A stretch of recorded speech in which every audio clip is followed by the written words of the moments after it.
Muy buenas noches a todos. Les habla Fernando Candiotto desde la ciudad de Buenos Aires. Estamos comenzando la actividad de los días miércoles y antes de que darle la palabra en unos minutos o un poquito más de unos minutos a Fernando Arbelo en la Escuela Metafísica de Buenos Aires, vamos a confirmar y asegurarnos de que están recibiendo la señal, que están escuchando bien esta transmisión.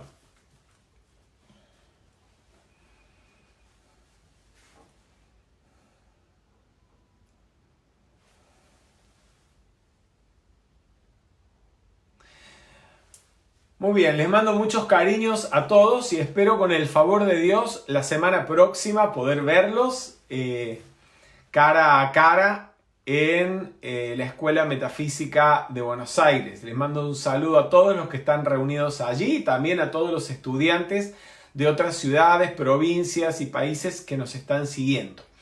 Vamos a comenzar con la actividad de la tarde de hoy. Vamos a conversar un poquito sobre algunos temas. En realidad quiero empezar contándoles un poquito cómo empezó el año para nosotros. Este año, como la mayoría de ustedes saben, está dedicado al señor Gautama Buddha, que es el espíritu envolvente del año 2020. Están viendo ustedes en la pantalla el tema del año. El tema del año reza así. Es de alguna manera la expresión verbal de el plan divino de perfección para los 12 meses del año 2020. Esto está simbolizado, por un lado, por el pensamiento forma, que lo están viendo ustedes hacia la izquierda, que es el señor Gautama en posición de meditación con el símbolos de todas las religiones en su aura alrededor. Y esto está expresada, esta idea, en el tema del año, que es la enseñanza interna se comunica hasta en los más lejanos confines de la tierra, liberando de la ignorancia y el sufrimiento. ¿Cómo va a ser eso? Pues bien, lo iremos observando con el favor de Dios. Sabiendo que el señor Gautama iba a ser el espíritu envolvente del año 2020, hace poco más de 2 años, le propusimos a Rubén Cedeño realizar un viaje por India y Nepal visitando a modo de peregrinaje los sitios donde vivió el señor Gautama hace 2600 años en su última encarnación cuando alcanzó la iluminación.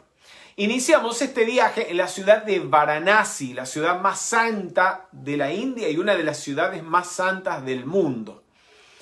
Y después de visitar Sarnath, que es el sitio donde el señor Gautama dio su primera enseñanza, comunicó por primera vez el noble óctuple sendero y las 4 nobles verdades, nuestro siguiente destino era Bodh Gaya.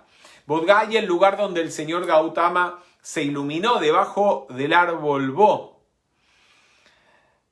El a las autopistas que hay, se puede realizar, digamos, en unas 4 o 5 horas. Salimos esa mañana de nuestro hotel con dirección de Varanasi a Bodh Gaya y pocos minutos después de salir del hotel, el autobús se encontró en un embotellamiento importante. Y después de intentar salir de diversas maneras, buscar vías alternativas, fuimos informados de que se habían caído 2 puentes de esa autopista. ¿Qué simbolizan los puentes? Los puentes son, les voy a poner las fotos, los puentes representan son una construcción que une 2 orillas.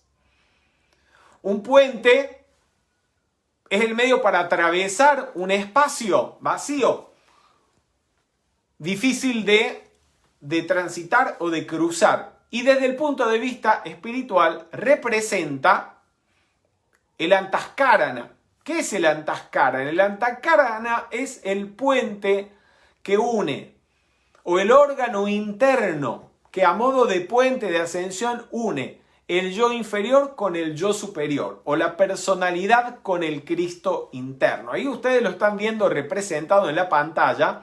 Les voy a... por donde mismo circula el cordón plateado a través de los pensamientos positivos, la meditación, los decretos, el servicio desinteresado, el actuar siempre con buenas intenciones, el ser humano va construyendo ese hilo de conciencia que se construye como puente de ascensión entre la personalidad y el Cristo interno.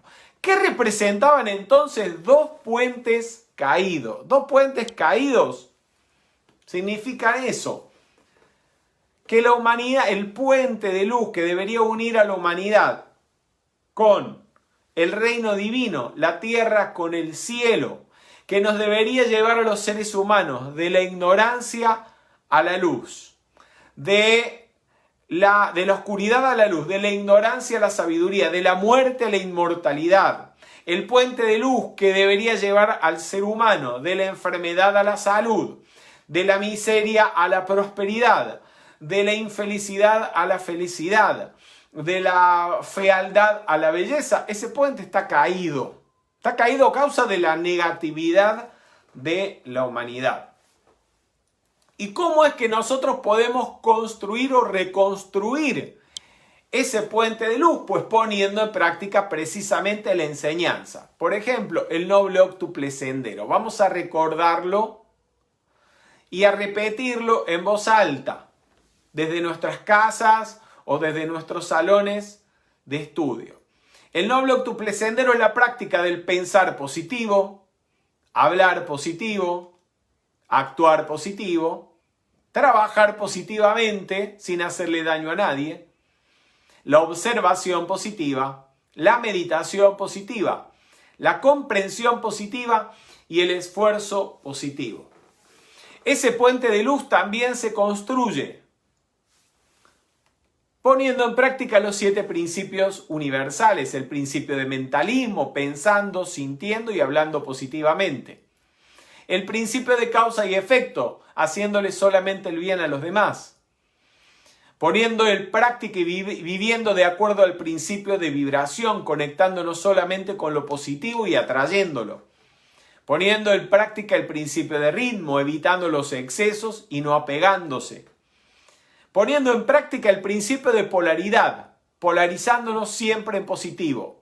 Poniendo en práctica el principio de generación, de modo tal que solo pensemos y sintamos el bien. Y poniendo en práctica el principio de correspondencia, tomando conciencia de que si en el espíritu somos perfectos, esa misma perfección debemos manifestarla en el plano físico. Y también construimos ese puente de luz, que los maestros muchas veces lo describen como un arco iris, un puente hecho con la luz de los 7 rayos.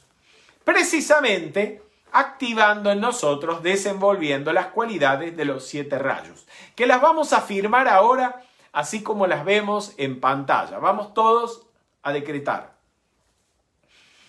Yo soy bondadoso, fuerte, tengo fe y estoy protegido. Yo soy sabio e inteligente. Yo soy amoroso. Yo soy bello y puro. Yo soy saludable, alegre y veraz. Yo soy pacífico y próspero. Yo soy libre, perdonador y te perdono.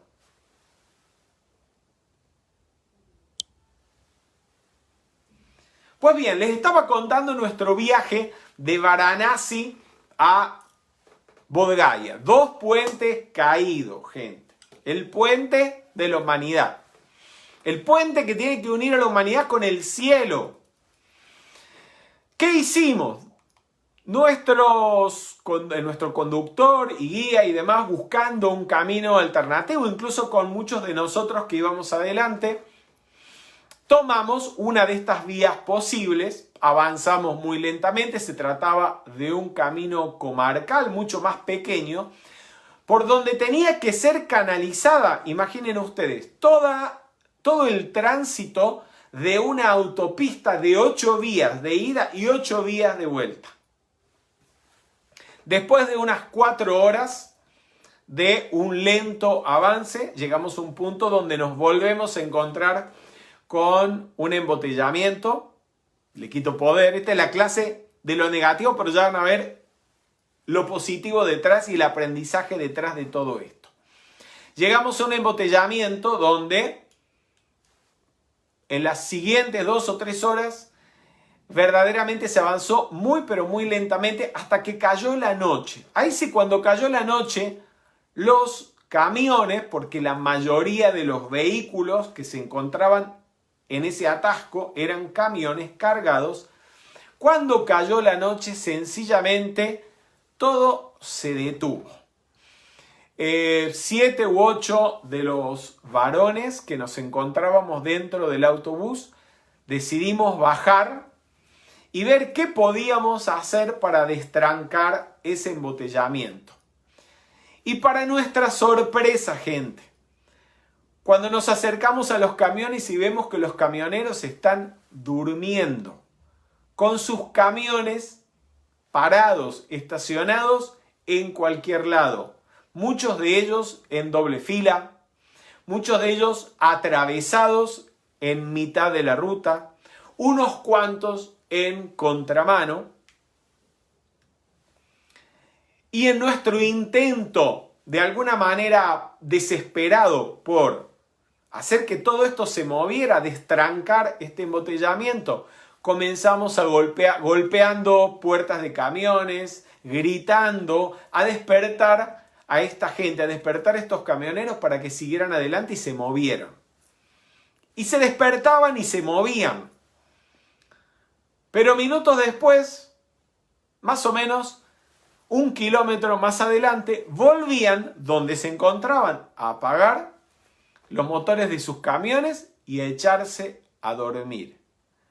Y así pasamos 8 horas esa noche, despertando camioneros a los gritos, golpeando las puertas de sus camiones, algunos como Arbelo haciendo chistes.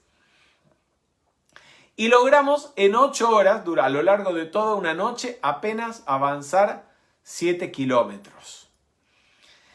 En la mañana, no les voy a negar, teníamos algún grado de preocupación al ver que los camiones y los camioneros, si bien se habían despertado, no tenían ningún apuro. Muchos de ellos, para calentarse en una mañana fría, había una espesa niebla, armaban sus fogatas al lado de sus camiones.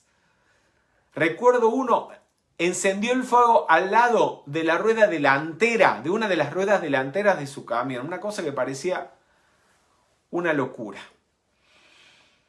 Conversando con Rubén Cedeños, el guía, los conductores sobre qué hacer, sobre qué posibilidades teníamos, descubrimos una bifurcación.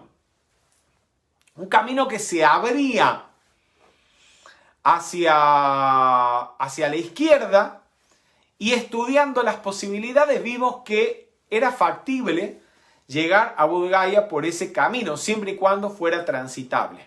El guía, los conductores hablaron con los lugareños y entre todos se decidió que no había otra opción que probar si era factible. Antes de llegar al desenlace de esta historia, ¿qué simbolizan estos camioneros dormidos? Estos camioneros dormidos, gente, son la humanidad. La humanidad está así, la humanidad está dormida. Cada uno se frena, por supuesto, en nuestros países occidentales. No es posible conducir de esa manera, tenemos leyes de tránsito que un poco más, un poco menos, en los diferentes países se hacen cumplir y difícilmente llegamos a tener una vivencia como esta. Pero en otros ámbitos de la vida, y sobre todo a nivel mental y emocional, la humanidad vive así. cada cual ocupado de sus propios deseos, de sus propios intereses personales, egoístas, y no le importa si con su accionar, con su hablar, con su actuar está obstaculizándole el progreso a alguien. Y esto lo vemos prácticamente en todos los ámbitos. Ese obstaculizarle la vida a los demás son los remolinos mentales. En esos remolinos mentales, en esos vórtices mentales, no entra un rayo de luz, un pensamiento claro. Y lo vemos, esto, en cualquier ámbito. Lo vemos, por supuesto, en el ámbito de la política, donde el partido de oposición no importa si es bueno o malo lo que el partido gobernante está haciendo. Le pongo trabas, le pongo palos, porque me interesa que fracase, que le vaya mal y en las próximas elecciones me elijan a mí. Y cuando cambia el partido ocurre algo similar. Lo vemos en el mundo del deporte. Si nuestro contrincante pierde, tiene alguna dificultad personal, probablemente nos alegremos. Lo vemos en el mundo del arte, donde la envidia, la competencia por ver quién tiene el nombre más grande o más arriba en la marquesina es muchas veces lo que prima. Y también lo vemos en otros ámbitos. Lo vemos en el ámbito de la economía, cuando por acumular dinero no importa a quién se hace sufrir. Y no muchas veces porque la persona sea mala, sencillamente porque no estamos observando ni nos percatamos de qué es lo que le ocurre a los demás. El chisme, no observamos cómo el chisme o la crítica a veces destruyen la vida, la profesión, la carrera de una persona. La persona depresiva, triste, no piensa más que en su propia tristeza. No observa en cómo su ánimo caído afecta a los demás. Y muchas veces dentro de un hogar tenemos también el caso de el padre o la madre autoritaria, que lo que buscan es que los demás lo obedezcan. Y así vamos como los camioneros en la vía entre Varanasi y Bodh Gaya, pensando solamente en lo que nos interesa a nosotros. Y cuando nos echamos a dormir, no nos preocupa si nos dormimos en la vía contraria, atravesándonos en el camino de los demás, en doble vía. En definitiva, prima el egoísmo. Y así vive la humanidad en la rueda de la vida. Pero ese camino, siempre existe un camino de salida. Ese camino de salida es el que está representado en la rueda de la vida por el budita, por este Buda que está acá arriba, señalándolo. El camino a la iluminación. Que es posible salirse de la rueda de la vida y llegar a la iluminación. Y eso fue lo que nos pasó, eso fue lo que ocurrió. Llevábamos prácticamente 24 horas en un autobús, 46 personas, 43 facilitadores de metafísica, el guía, el conductor y el ayudante del guía. Conseguimos ese camino alternativo, lo tomamos y prácticamente pocos minutos después comenzó la niebla a despejarse, empezó el sol a brillar en el cielo completamente azul y despejado y 2 horas y media después estábamos en Bodh Gaya, en el lugar de la iluminación, llegando pocas horas antes de la medianoche del 31 de diciembre para recibir al señor Gautama como espíritu envolvente del año 2020 en el sitio donde él se había iluminado. Cosa curiosa, 1 millón de personas, 1 millón de seguidores del señor Gautama se habían dado cita también allí en Bodh Gaya. Estaba incluso el Dalai Lama, que es la más conocido por todos ustedes. una de las máximas autoridades del Buddha-dharma tibetano, y 1 millón de seguidores de las enseñanzas del señor Gautama, probablemente ignorando esto, pero no por casualidad, sino por causalidad, estaban allí también para recibir al señor Gautama como espíritu envolvente. Fue una experiencia única, probablemente a todos los que la atravesamos, para nosotros será inolvidable. Pasamos 26 horas contra nuestra voluntad, parafraseando las palabras de Rubén Cedeño que dijera en Bodh Gaya a inicios de este año, sin quejarnos, sin pelear, manteniendo el buen ánimo, manteniendo la armonía, podríamos decir en un confinamiento involuntario. Y creo que, si no todos, por lo menos la mayoría lo pasamos. ¿Por qué hago toda esta presentación y por qué les estoy hablando de todo esto? Porque nos encontramos en un momento muy especial, atravesando por una situación muy especial. Cuando hablo nos encontramos, me refiero a la humanidad. El maestro del tibetano, en algunos de sus libros, escritos por allá entre los años 30 y 50, dice que para el año 2025 no va a haber más hambre en el mundo, porque los gobiernos y la economía del mundo van a estar en manos de iniciados de primer grado. Iniciados de primer grado nos referimos a personas con primera iniciación. Es decir, personas con el Cristo interno despierto. Ahora, cuando observamos el estado actual de la humanidad, uno lee estas palabras del maestro Joel Kuhl. Podemos leer también las del maestro Saint Germain y tantos otros maestros que nos dicen que la humanidad se encuentra en un proceso de ascensión planetaria, que está cercano, no solo la humanidad, el planeta, a un proceso de iniciación, que vamos a vivir en un paraíso terrenal en esta nueva era de Acuario en la que nos encontramos. Pero cuando uno observa por los medios de comunicación y la vida diaria lo que está ocurriendo en el mundo, a veces parece algo como muy lejano.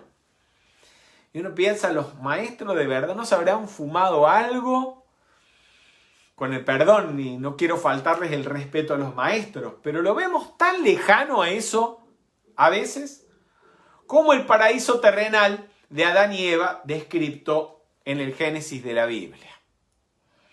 ¿Por qué? Porque la humanidad, indudablemente, una gran mayoría de la humanidad está todavía dormida. Y si bien el maestro Saint Germain nos dice, y otros maestros, el señor Gautama en el libro Camino del Medio nos dice que existe un puente de luz que une Shambhala con el Palacio del Propósito del Hombre, y que ese puente de luz se ha extendido a toda Latinoamérica y por supuesto cubre las 3 Américas. El Elohim Hércules, en un libro que pronto va a salir publicado, el libro se llama Poder y Protección, y compila todos los discursos dados por el señor Gautama en esta era de Acuario en la que estamos. En uno de sus discursos, el Elohim Hércules afirma que hay también ese puente de luz desde Shambhala, también abarca el continente europeo. No vamos a negar lo que los maestros afirman, pero podemos, tal vez, darnos cuenta, a ver, ¿qué tan grande es ese puente de luz? ¿Quién pasa por ese puente de luz? Evidentemente, en el estado actual, la humanidad completa no pasa. Pasará un pequeño grupo.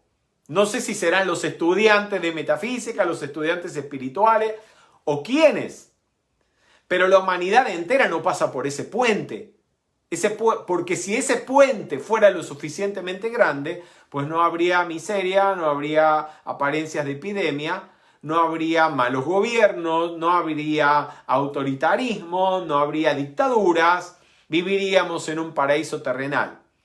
Ese puente, si existe ese Antashkarana, si acaso existe y es un pequeño hilo, hay que ensancharlo para que a través de ese puente podamos atravesar todos de la oscuridad a la luz, de la ignorancia, por no decir de la estupidez, a la sabiduría, y de el mundo terrenal al mundo celestial. Entonces, la humanidad necesita ser despertada. ¿Y cómo se despierta la gente? Lo primero a lo que recurrimos generalmente es un reloj despertador. Pero si la persona no se despierta, hay que usar algo que suene más intensamente, ¿no?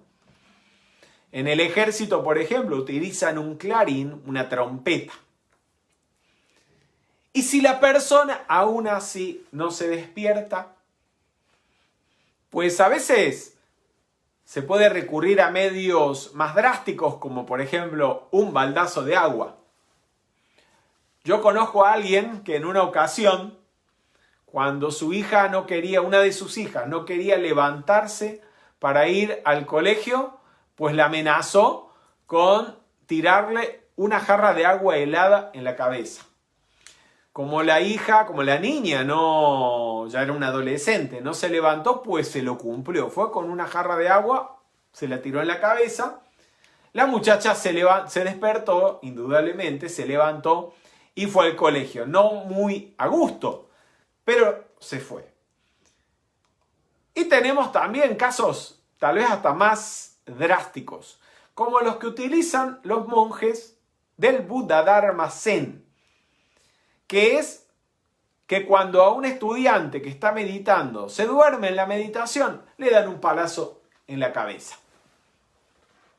A propósito de esto, estábamos en Vaisali. Vaisali en India es el lugar donde el señor Gautama comenzó a dar su última plática. Y tuvimos ocasión de cruzarnos con una monje del Buddha-dharma Zen, o una bhikkhuni.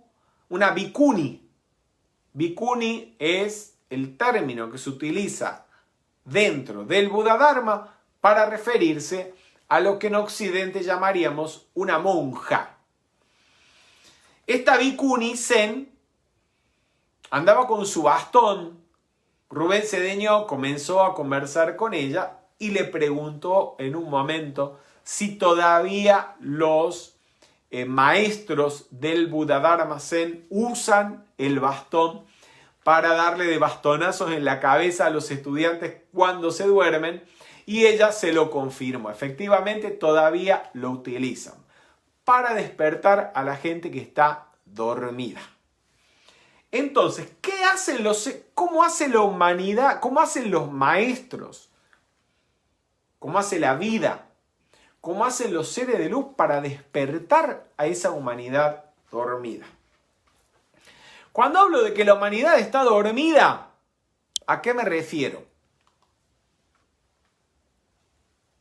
Contaminación ambiental, le quito poder, apariencia de hambre en el mundo. ¿Cómo puede haber hambre en el mundo cuando se produce mucho más alimento de lo que hace falta para alimentarlos a todos los habitantes del planeta? Refugiados huyendo de países en crisis o de países con apariencia de guerra. Animales que son asesinados para comérselos. Contaminación ambiental, lo hablamos. Y puse específicamente la imagen de los animales. ¿Por qué, gente? Porque a todo lo que ocurre en el mundo hay que buscarle una causa. Todo efecto, todo lo que ocurre en nuestra vida tiene una causa por principio de causa y efecto. Una o múltiples causas. Miren qué cosa curiosa. Las últimas grandes apariencias de epidemia que ha sufrido o que está sufriendo la humanidad, o buena parte del género humano, son producto del contacto, por no decir del hecho de que el ser humano se come los animales. Me refiero, por ejemplo, gripe aviar, gripe porcina, vaca loca, la apariencia del bichito que anda circulando en estos momentos, e incluso el HIV, llama violeta y ley del perdón. ¿Hasta cuándo nos vamos a seguir comiendo los animales?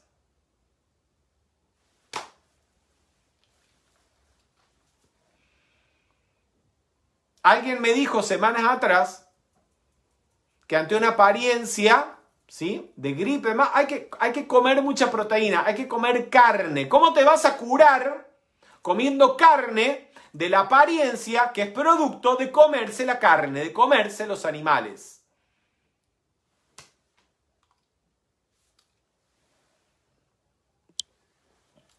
Entonces, tenemos que despertarnos al hecho de que el mundo es uno, que no existen las fronteras. Y si alguien pone en duda que no existen las fronteras, que se lo pregunte al bichito ese que está circulando, que no discrimina nacionalidades. Lo que le sucede a un ser humano, le sucede a la humanidad. Cuando digo que no existen las fronteras, por supuesto, no me estoy refiriendo que desde el punto de vista administrativo no existan o no sean necesarias. Necesitamos gobiernos que controlen, que administren una porción de territorio, un número de habitantes. Pero no podemos pensar solamente en función de los habitantes de mi país, del territorio de mi país, y no me importa lo que le pase a los demás, porque ya estamos viendo que el no pensar en lo que les ocurre a los demás, ¿sí?, no nos libera de ser afectados por lo que le ocurre a los demás. O pensamos en función del todo, o pensamos en manera global, o cómo vamos a salir de estas situaciones. Y estas situaciones que se presentan llevan a que el ser humano tome conciencia de ello. Y vamos a verlo de qué manera. Algunas conclusiones o algunos efectos positivos que podemos observar de la actual situación. No solamente en Argentina, lo vemos en Italia y en muchos otros países. Como los políticos de diferentes líneas, de diferentes extractos, sean de izquierda, de derecha, de centro, gobernantes u oposición, se han unido para hacerle frente a la apariencia de crisis por la cual están atravesando sus países en este momento. ¿Por qué? Porque la vida es lo primero, es lo más importante que tenemos. Si la gente no está viva y saludable, ¿qué vamos a gobernar? ¿De qué economía nos vamos a ocupar? ¿De qué otra cosa nos vamos a preocupar? Estamos viendo también una cosa interesante, cómo el hecho de que en muchos países la gente ha debido quedarse en sus casas y no pueden salir, está teniendo un efecto incluso en la naturaleza y en el ecosistema. Les estoy poniendo allí dos imágenes que son actuales, tomadas hace 1 o 2 días en la ciudad de Venecia. No sé cuántos de ustedes hayan tenido la oportunidad de conocer esta hermosa ciudad, una de las más bellas del mundo. Espero que todos en algún momento en su vida tengan la oportunidad de visitar Venecia. Pero les puedo asegurar algo, que quienes hemos estado en más de una ocasión en esa ciudad, jamás hemos visto esto que están viendo ustedes. Los cisnes nadando por los canales de Venecia. Y el agua de los canales transparente y pura. Algo para reflexionar y para meditar. ¿De qué manera el ser humano está afectando el ecosistema y la naturaleza? No tenías tiempo de meditar. Ese soy yo. Ahí me puse yo.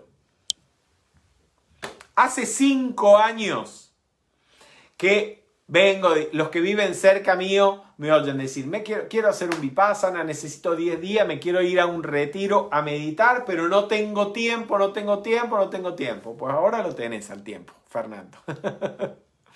Te has tenido que quedar 2 semanas, gracias Padre, en perfecto estado de salud, pero cumpliendo las leyes de mi país y los decretos que tanto el gobierno nacional como el de la ciudad de Buenos Aires en el que vivo han sacado días atrás. Estoy cumpliendo una cuarentena de 14 días en mi casa y tengo tiempo de sobra para meditar. Y no solamente para meditar, para ordenar la casa, para limpiar el placar, para tirar todo aquello que no sirve y que vengo acumulando y lo dejo allí en un rincón para cuando tenga tiempo. Pues bien, el tiempo llegó.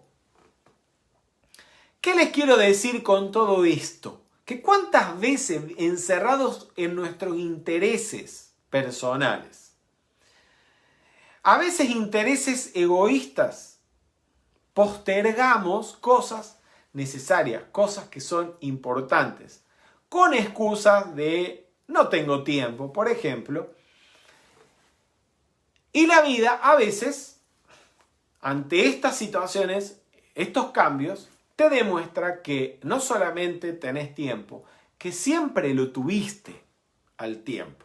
Era cuestión de ordenar tus prioridades.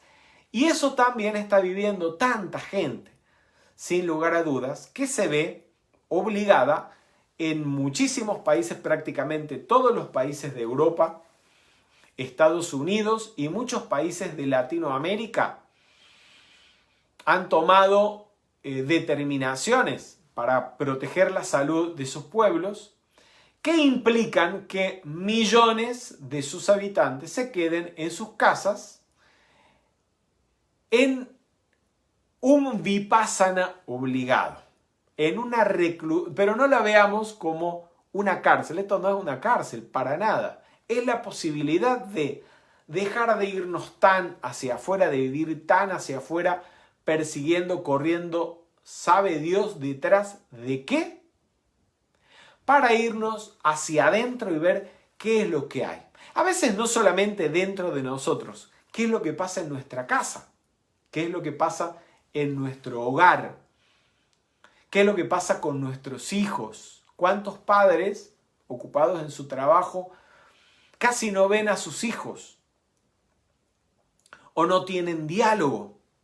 No hay diálogo muchas veces entre las parejas. Pues bien, si te ha tocado quedarte por 14 días, o sabe Dios por cuánto tiempo, encerrado en una casa con tu pareja, es el momento para restablecer esos puentes de comunicación y de diálogo. Y nosotros, los estudiantes espirituales y los facilitadores de metafísica, tenemos una enorme responsabilidad. Estas responsabilidades no son nuevas, no las estamos descubriendo ahora. Desde hace décadas las podemos leer en los textos que reúnen las enseñanzas que el maestro Saint Germain y otros maestros de sabiduría nos han comunicado para esta nueva era de Acuario. Todos los maestros, Saint Germain, el Elohim Hércules, en el libro que pronto saldrá, Poder y Protección, el señor Gautama Buda en Camino del Medio, el señor Sanat Kumara en el libro Anciano de los Días, nos hablan de que debemos prepararnos para los momentos de crisis. Porque la humanidad y todo el planeta están en un proceso de purificación, en un proceso de despertar de la conciencia crística. Pero la conciencia crística no se puede manifestar en la humanidad si la humanidad no se purifica de sus pensamientos negativos, de sus sentimientos egoístas, de estar matando a los animales, contaminando a la naturaleza, haciéndole daño a los demás, criticando a todo el mundo, condenando al que piensa diferente, discriminando al que tiene otra nacionalidad, otro color de piel, otra religión. Y hablando de discriminación, hoy en día estamos viviendo el hecho de que países o pueblos que discriminan a otros, de un día para el otro, están siendo discriminados, se les ha devuelto por el principio de causa y efecto, por karma, y están siendo discriminados por portadores de una apariencia de enfermedad. Todo esto nos lleva a tomar conciencia de cómo hacemos sufrir a los demás cuando los discriminamos. Las cosas, si no se aprenden leyendo los libros, hay que aprenderlo a través de la vivencia. Entonces, les decía, estamos en un proceso de purificación planetaria y purificación del reino humano y de todos los reinos que habitan con nosotros en la Tierra. Y los maestros en todos sus discursos nos piden que nos preparemos para los momentos de crisis. ¿Y qué es lo que deberíamos hacer en los momentos de crisis? Primero que nada, mantener la armonía. Mantenernos armoniosos, mantener la imperturbabilidad, que está maravillosamente simbolizado en esta imagen que ustedes están viendo del señor Gautama en meditación. Y las legiones de Mara, o lo negativo, el mal, atacándolo, pero él, reconociendo que se trata de meras apariencias, no le da poder y permanece imperturbable. Todos esos demonios que están viendo ahí, ustedes son el bichito que anda dando vuelta, la crisis económica, el jefe que te hace la vida imposible, el desempleo, las apariencias de guerra, la dictadura que pueda haber o no en tu país, el gobierno que no te gusta, etc. Ante todo eso hay que mantenerse armonioso e imperturbable. Y vamos a hacer una afirmación que todos ustedes la conocen y la hemos repetido tantas veces, que es el pensamiento forma de Vajradhara. Aquí lo tengo a mis espaldas, este tanka lo trajimos recientemente de Nepal. Para quienes no han recibido nunca la actividad de Vajradhara, Vajradhara es la personificación del vacío, de la vacuidad. Y su pensamiento forma es: yo soy la inmutabilidad eterna de la existencia pura e imperturbable. Lo repetimos. Yo soy la inmutabilidad eterna de la existencia pura e imperturbable. Yo soy la inmutabilidad eterna de la existencia pura e imperturbable. Él tiene sus manitos así. En este mudra. Tiene la manito derecha y la manito izquierda con los dedos tocándose así, como los están viendo. La mano derecha sobre el hombro izquierdo y la mano izquierda sobre el hombro derecho. Con los bracitos cruzados como las momias del antiguo Egipto. Esto es un mudra, una postura de las manos que nos induce a la meditación, a la interiorización y a conectarnos con el vacío, que es la única realidad. Podemos cerrar nuestros ojos y, realizando este mudra, meditar en el pensamiento forma que nos induce a mantenernos en una armonía imperturbable. Yo soy la inmutabilidad eterna de la existencia pura e imperturbable.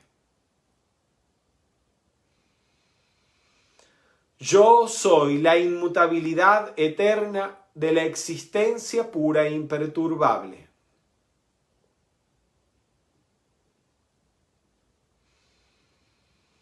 Yo soy la inmutabilidad eterna de la existencia pura e imperturbable.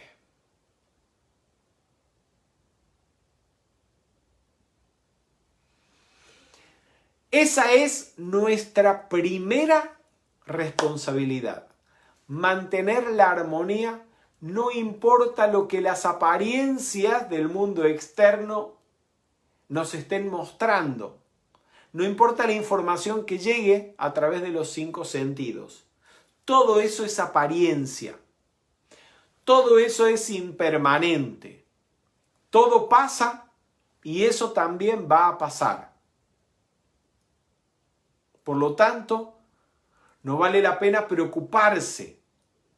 Es más, preocuparse es darle poder y magnificar la apariencia negativa.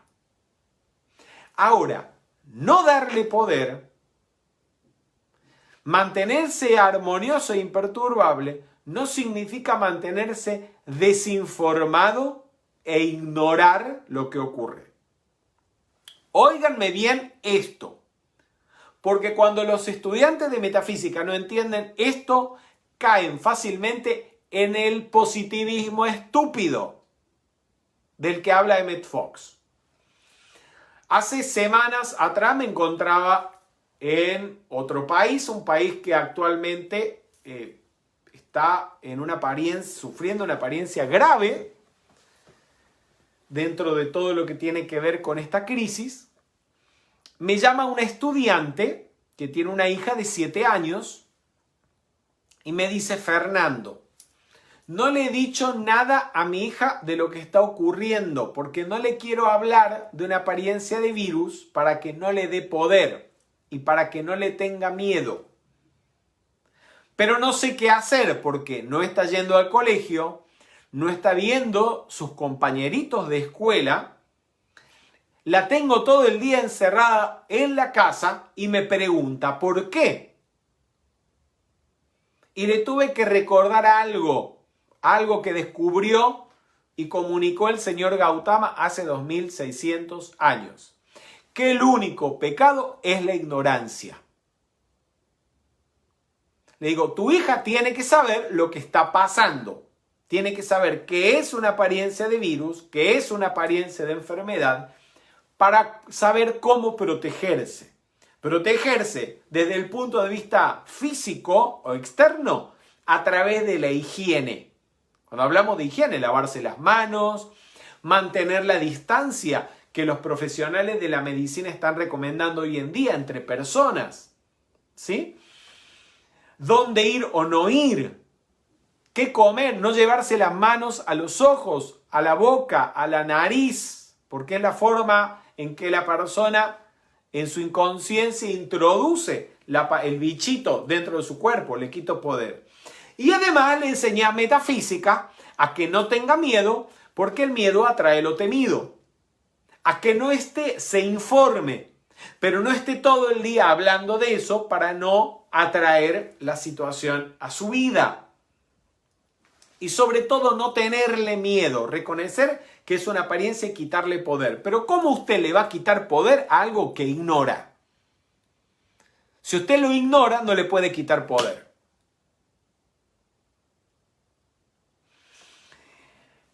Entonces, les repito y les recuerdo, no caer en el positivismo estúpido. Segunda responsabilidad que tenemos siempre, pero especialmente en este momento, comunicar la enseñanza a través de los libros, para aquellos que son facilitadores, a través de las actividades.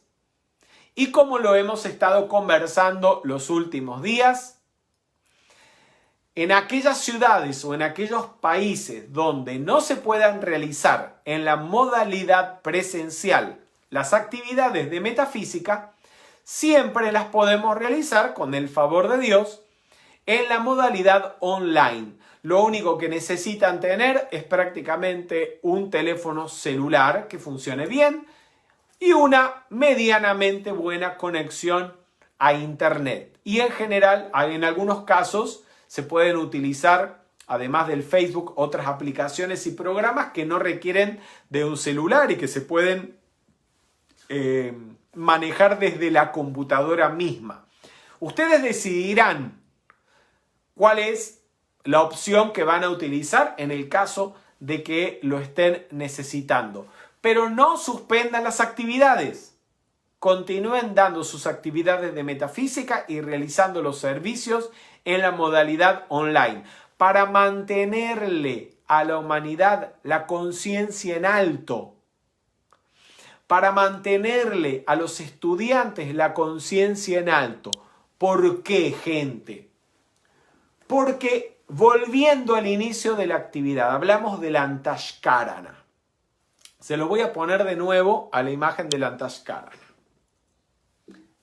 Ese Antashkarana,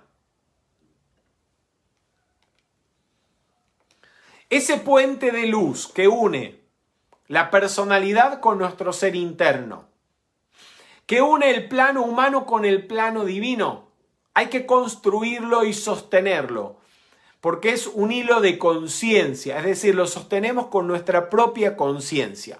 Cuando tú estás positivo, cuando tú estás armonioso, cuando tienes buena voluntad, estás despierto y claro mentalmente, en un estado de amor, no tienes rechazo por nadie, tienes una actitud pura y armónica, cuando eres veraz, cuando eres pacífico y no tienes miedo a quedarte pobre o sin dinero, cuando internamente estás lleno de perdón y de amor compasivo, tú estás en un estado de conciencia que se puede elevar desde el nivel mental inferior al mental superior. O para hablar en palabras más sencillas aún, del nivel de la personalidad al nivel de tu Cristo interno que habita en el mental superior. Cuando tú puedes, te acostumbras y a través de la práctica espiritual, me refiero a la práctica de la enseñanza que estudiaron, construyes ese puente y fácilmente elevas tu conciencia, sobre todo cuando es necesario. Ese Antashkarana es el puente de luz, a través del cual Dios, tu presencia yo soy, los ángeles y arcángeles, los maestros de sabiduría, los Elohim y Devas pueden descargar la radiación que sea necesaria, no solamente para resolverte a ti la vida. Si te hace falta salud, si te hace falta un plato de comida, si te hace falta dinero para pagar el alquiler, si te hace falta lo que fuera que te haga falta, sino también pueden utilizarte, si es lo suficientemente amplio, ese Antashkarana. Si es lo suficientemente amplio, ese puente de luz en tu conciencia, pueden descargar la radiación que sea necesaria para resolver la situación de tu familia, o de tu barrio, o de tu ciudad, o de tu país, o del mundo entero. Y todos los estudiantes y facilitadores de metafísica y de la enseñanza espiritual en el mundo, que ante una apariencia de crisis se mantienen en armonía, al invocar, al decretar, al orar o meditar, pidiendo o invocando la salud, la prosperidad, la paz, la armonía, la felicidad, pueden actuar en conjunto como un puente que acabe en un instante y para siempre con una apariencia negativa. Eso se puede hacer. Incluso los maestros nos hablan. En el libro de la vida, ustedes lo habrán encontrado, que hubo etapas en la historia de la humanidad donde una sola corriente de vida, lo suficientemente armónica y con una antashkarana lo suficientemente fuerte, irradiaba la luz necesaria en su órbita. Vamos a volver a la primera de ellas es mantener la armonía. La segunda es comunicar. La tercera responsabilidad es reconstruir ese puente de luz entre el plano humano y el plano espiritual. ¿Y cómo lo reconstruimos? Pues precisamente como lo estuvimos conversando, a través de los decretos, a través de las afirmaciones, comunicando la enseñanza, manteniéndole la conciencia en alto a la humanidad. Todos juntos vamos a continuación a realizar la siguiente invocación dedicada al Elohim Hércules. Les voy a pedir que todos juntos, desde sus hogares, donde quiera que se encuentren, me acompañen con esta invocación.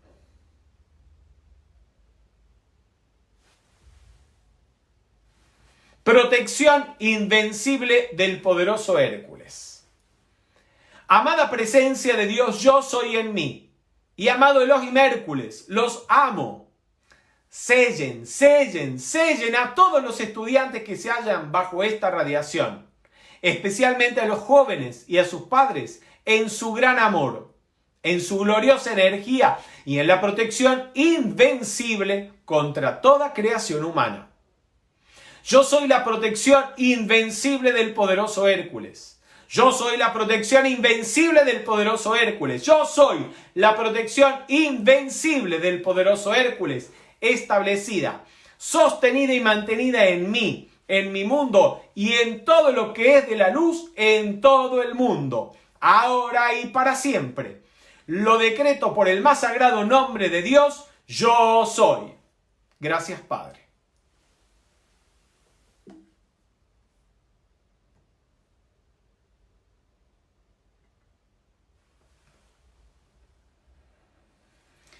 Y para concluir con esta actividad de la tarde de hoy, solamente me resta decirles algo que se los quería decir al comienzo, pero bueno, se los voy a decir ahora.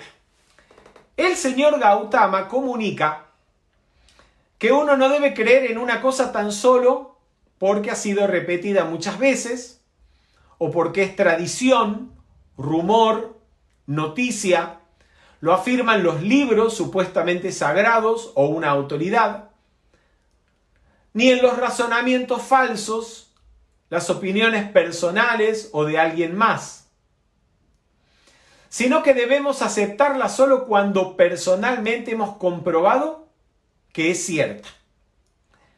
Y la única manera de comprobar si algo es cierto es por medio de la vivencia directa del asunto, es decir, experimentándolo nosotros a través de nuestros propios sentidos, nuestras sensaciones, nuestros sentimientos, nuestra mente y nuestra conciencia. Les acabo de leer algunas palabras que van a encontrar ustedes en el libro Buddha Dharma de Rubén Cedeño, específicamente cuando Rubén nos hace mención en el libro de el discurso que el señor Gautama les dio a los Kalamas. Ese famoso discurso donde dice el señor Gautama, no hay que creer una cosa tan solo porque la hemos oído, lo hemos leído en un libro sagrado o ha sido dicha por una autoridad, sino cuando nosotros lo hemos vivenciado por nosotros mismos. Y de eso se trata esto que estamos viviendo. Es el momento de la vida nos está poniendo de frente ante la situación de ver si todo eso que yo creo que sé, si todo eso que he escuchado a lo largo de años en las actividades de metafísica y de mis facilitadores de metafísica, si todo eso que he leído a lo largo de años en los libros de metafísica y que supuestamente estudiado está vivenciado o no. O bien, qué parte, qué porción de todo eso ha sido vivenciado y qué todavía no lo ha sido. Y lo que no haya sido vivenciado, pues a ponerse a trabajar, gente, porque la metafísica funciona, pero no funciona sola. Cada uno de nosotros tiene que tomar la enseñanza y ponerla en práctica en su vida. Muy buenas noches y muchas gracias. Nos vemos la semana próxima.